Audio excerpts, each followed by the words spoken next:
Hello my friends and welcome. I wanted to record the video about this topic for a very long time.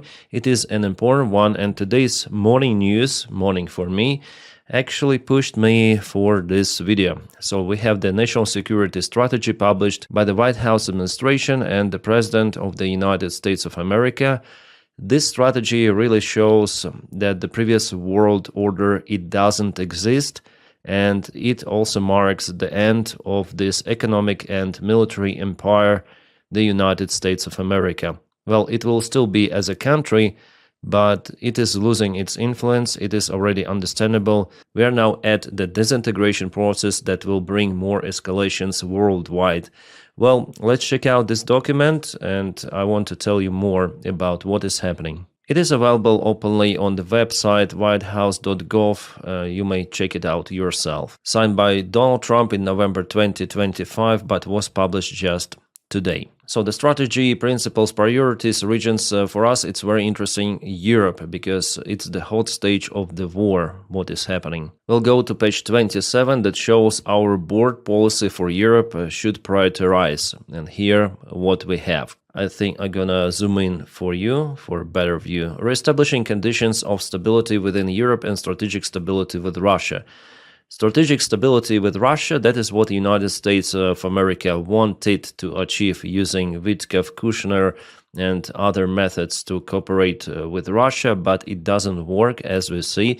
Russia is still oriented on military action in Ukraine for now, but probably in Europe too. Well, at least we heard from Russian officials and from Putin himself. Remember the ultimatum given for NATO countries before the start of this full-scale war of Russia against Ukraine, how Russia demanded for alliance not to expand any longer and also to withdraw its military bases from the Eastern European countries who joined NATO after 1997, as far as I remember. That's why I continue to tell, and it is definitely like that this war is not about Ukraine really. It is happening for now in Ukraine, but the goals are way deeper than Donald Trump or White House administration thinks. It is about reestablishing control over several of the European countries which were previously allied to the Soviet Union or the Russian Empire.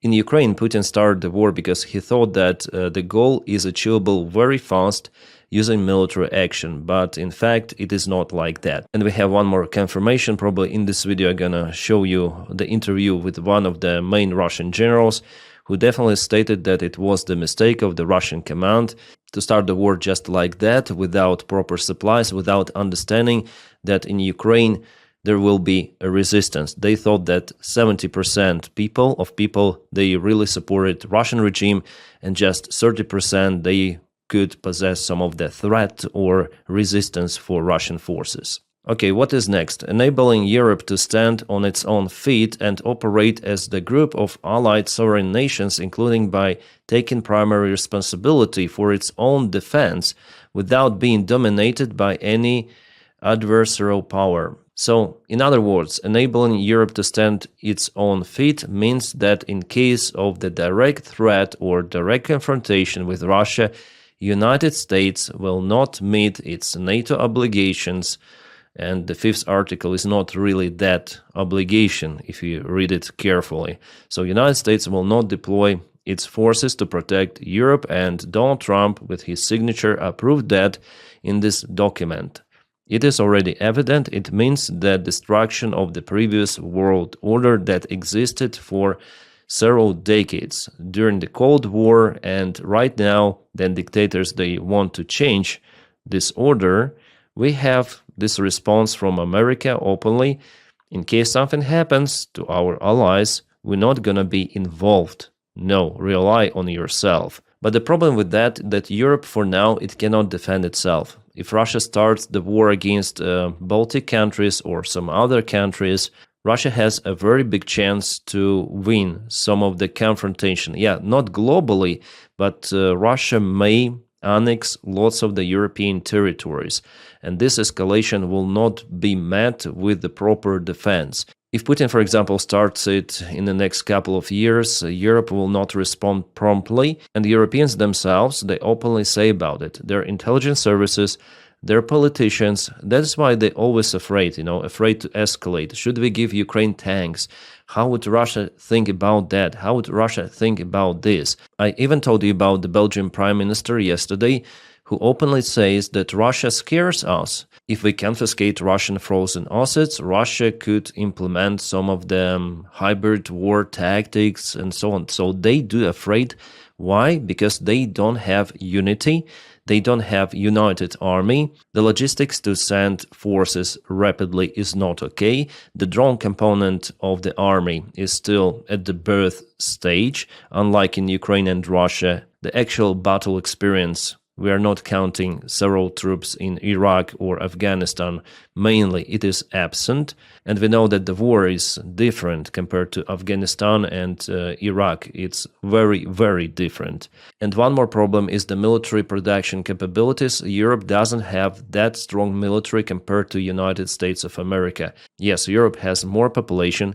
The economy is strong, but for decades and decades, Europe thought that it has a strong ally, United States. Everything was so promising, and they were under this umbrella. But here, United States, they say openly that we don't care. You have to deal with Russia on your own. Will not help you. Get lost. What is next is also kind of interesting. Cultivating resistance to Europe's current trajectory within European nations. So United States not only willing to help Europe, but also they cultivate resistance to Europe's current trajectory. So democracy, resistance to Europeans' democracy. The United States doesn't even see Europe as its own ally. Next, opening European markets to United States goods and services and ensuring fair treatment of United States workers and businesses. Yesterday, JD Vance was screaming loud because the European Union may apply some of the fines against X platform, the Twitter social media owned by Elon Musk, and the fine could be up to several €100 million. So JD Vance was screaming, how is it possible? They again fight against freedom of speech or something like that. And remember that speech of, again, JD Vance, which he gave in Munich, that definitely shocked European politicians. And I also remember how Donald Trump, even during his election campaign, said that he will encourage Putin to attack European allies. It doesn't sound that dystopian any longer. It could be even a reality, judging on what influence Russia has nowadays in the White House through its own spies or just useful pro-Russian idiots who propel Russian narratives and who brainwash not just Donald Trump but entire American deep state. Yeah, Donnie said that he gonna fight deep state, but he became the deep state himself, and that state is collapsing United States itself. And Witkoff, Kushner is what we see at the surface. The influence of Russia is way deeper into American political life. And unfortunately, White House administration cultivates that influence even more. Next, building up healthy nations. What does it mean, healthy nations? It's hard to say this. Yeah, after all, it's made in the White House, so they're not so competent. Healthy nations of Central, Eastern, and Southern Europe through commercial ties, weapon sales, political collaboration, and cultural and educational exchanges. Blah, blah, blah about nothing. But this one is interesting. Ending the perception and preventing the reality of NATO as a perpetually expanding alliance. So United States themselves is against expansion of NATO, which is the only institution, potentially, theoretically for now, capable to withstand against the Russian military aggression and stop Russia fully. Also, it has a nuclear capability. So not only United States say that they will not participate in NATO protecting NATO members, but they also say that they will veto, actually, preventing NATO in its expanding. So no longer new members, everything of that will be blocked by the current, at least current White House administration, and that trend may go very, very deep. You may say that, okay, Dennis, in 3 years everything might change. Yes, there is a little chance for that too, but in the coming 3 years, it's gonna be too late for the changes. And Putin understands that he has this window to act, that there will be no backup from the United States, and that he might go to Europe or he might escalate in Ukraine somehow even more with everything he has, including red buttons, and still there will be no response from NATO or from the United States of America. Basically, United States with NATO, they're doing the job for Russia. Russia was against expansion, and the United States under Trump, they say, okay, we will not expand, we will not take any more new members.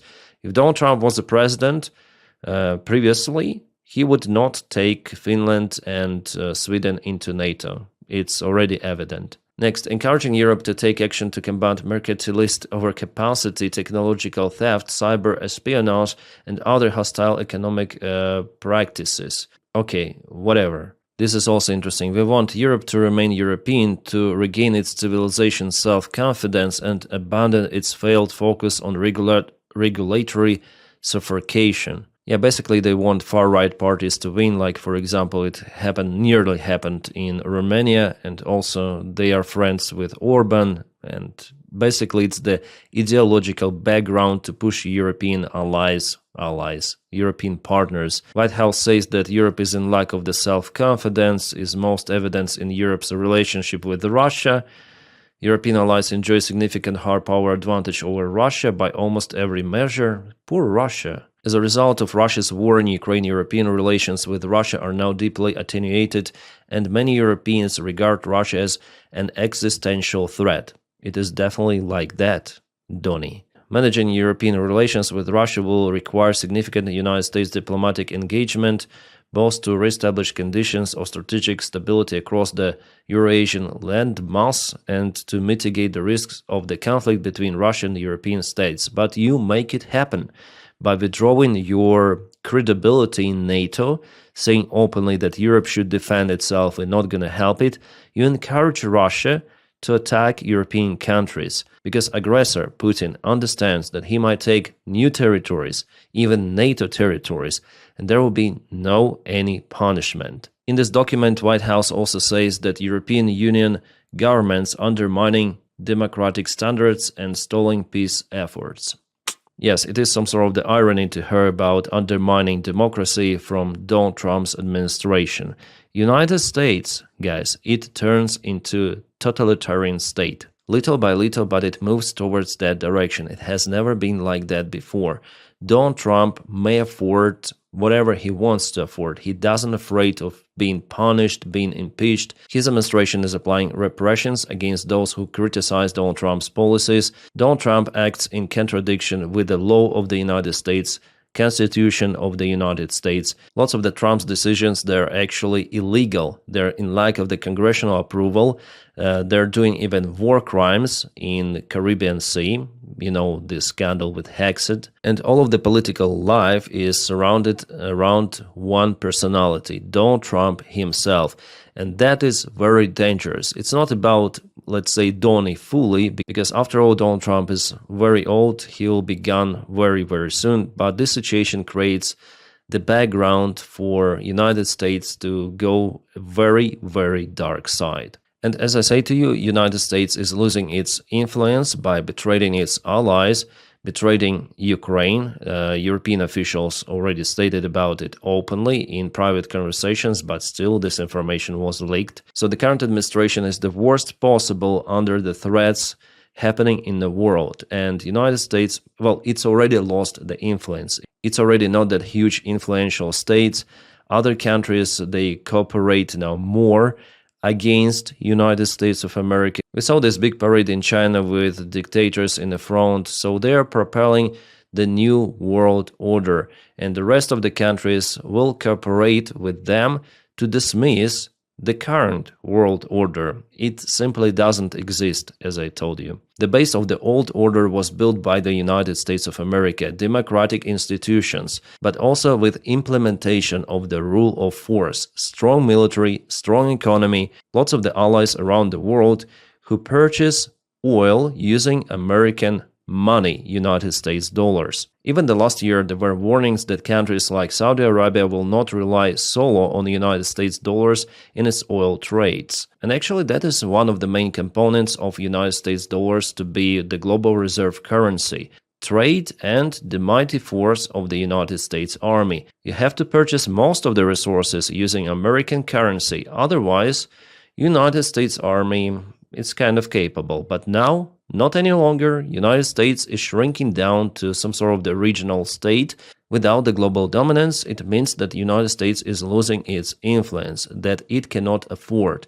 The debt is very high. The economy has been inflated into the huge bubble that consists of the small bubbles. Now everything is holding on AI. That is the big bubble itself. You may read out analytics, or I will film one more video for you explaining AI bubble. And there are many of those bubbles: property bubble, stock market bubble, cryptocurrency bubble. Everything is bubble, including United States dollar, because it is not connected to the gold standard. It is holding on people to believe in this world order system, but it doesn't exist, as I tell to you once again. With this attitude of America itself, it is simply just a matter of time, then everything of that will just pump out and the global economic collapse happens. It's going to be worse than in 2008 by several times. It's going to be similar to Great Depression. Plus, at the same time, there will be physical confrontations, war, military conflicts around the globe. China, Taiwan, Russia, Ukraine, Russia, Europe. There could be also some internal confrontation within the United States of America. Also could be within Russia. Yes, that's the destiny actually of every empire to collapse one day. But in our modern world, everything of that happens very, very quickly. For Roman Empire, it took several centuries to collapse. Well, basically because the lack of the communication, the information was very hard to get from one place to another. But Soviet Union collapsed very, very fast. The similar stuff we may say about Great Britain. It shrank down to a very small country, losing all of its colonies in 20th century. Also, no one was expected it to happen. Winston Churchill said that Britain will live as empire for centuries. No, it's not working like that. And now we see how the world has been changed once again. And democracy is losing, unfortunately. It cannot withstand this Russian aggression just right away. 4 years of exhausting war for Ukraine, and still there is not enough military support. Those bureaucrats, politicians, they think just about their own profits, and for them, the distant perspective of the war in NATO, in Europe, is okay, because anyways, they may leave their countries and live their best lives somewhere in Bermudas. And the signs of American economy and military empire to collapse, they're out there, unfortunately. What happened in Afghanistan, for example, a shameful withdrawal of the army, and for Putin it was a signal, probably, to start the war in Ukraine, because America is getting weaker and weaker. But with the current administration, it declares its weakness openly. Bloomberg says that the United States turned to European countries with a call not to approve the allocation of the reparation loan to Ukraine from the frozen Russian assets. So let those assets be frozen, let Ukraine be ruined by Russian strikes, not capable to respond because America itself canceled the direct military support for Ukraine, and America calls for Europe not to support Ukraine too. That's the sad reality we are living in. Democracy shows its weaknesses, and it's just a matter of time, then there will be many more confrontation. China will start its invasion of Taiwan, it's 100%, it's already evident, because of this attitude. With the stupid government of the United States and with weak European politicians who just consumed Russian resources and thought that they will never need army, and even now they're not willing to confiscate Russian assets and to help Ukraine with its military. Well, guys, the road is evident, and unfortunately we're losing this war. I mean, global confrontation. After all, I think it's going to be a big confrontation once again. And after this confrontation, democracy will prevail. Yeah, after all, despite what is happening, at least judging on the history, autocracy regimes, they always fail and democracy prevails. At least it was like that in 20th century. But now, yeah, I hope it will be like that.